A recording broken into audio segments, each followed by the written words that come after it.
2026မှာငလင်ဘေးမီးဘေးရေဘေးမုန်တိုင်းဘေးယောဂကဆူဘေးစစ်ဘေးတို့မြန်မာနိုင်ငံလူတွေကြီးစွာခံစားဖို့ရှိပါတယ်။နော်နံပါတ်1အနေနဲ့ကတော့2029မှာယောဂကဆူဘေးခံစားဖို့ရှိပါတယ်2026မှာလည်းရှိပါတယ်။နော်အခုအိန္ဒိယနေစပြီးယောဂတစ်ခုပြန်ပွားနေပါ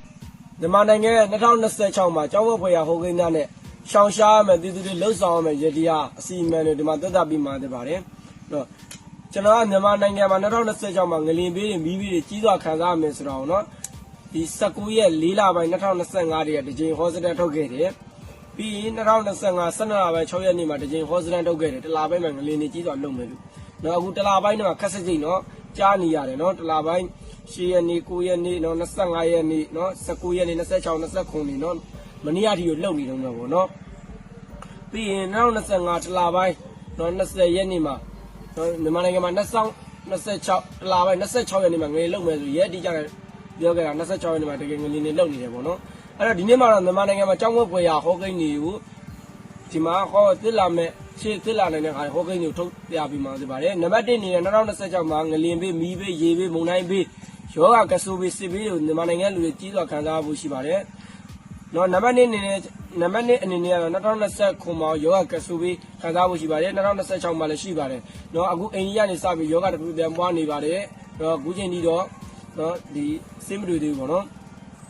်နံပါတ်3အချက်အနေနဲ့ကတော့2026မှာရှေးအောင်သစီတွေနော်တွန်းတဲ့သစီတွေများစွာပေါ်ပေါက်လာပါလိမ့်မယ်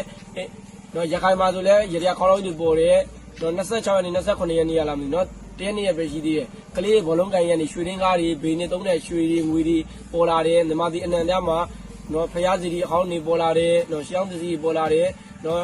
်လေဒီတော်မှာဆိုရင်လည်းနော်လောင်းလေတွေလည်းပေါ်တယ်နော်တွန်းတဲ့သစီတွေလည်းပေါ်ပေါက်လာပါလေဦးမယ်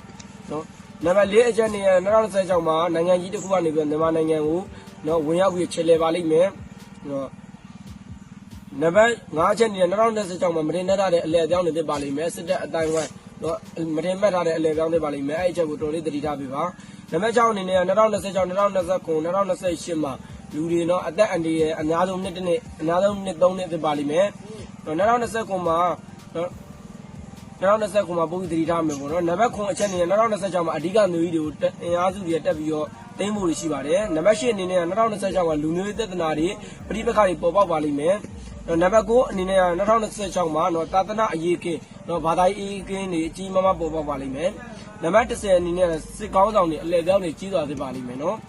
်နံပါတ်17အနေနဲ့ကတော့လောကီတင်ညာဂိုင်းတွေပေါ့နော်ဂိုင်းတွေပြောက်ပြီးတော့မိမ့်လာလိမ့်မယ်ကိုထင်ရကိုလုံနေကြလိမ့်မယ်အဲမှာရှိရမျိုးအတီညီကောင်မောင်နှမအားလုံးဒါကတော့မြန်မာနိုင်ငံ2026မှာရှေ့စစ်ဟောစတန်နေဖြစ်ပါတယ်ရတရားအနေနဲ့တနိုင်ငံလုံးအတိုင်းအတာနဲ့ဒီလိုပုံမှန်ပြတဲ့အတိုင်းနော်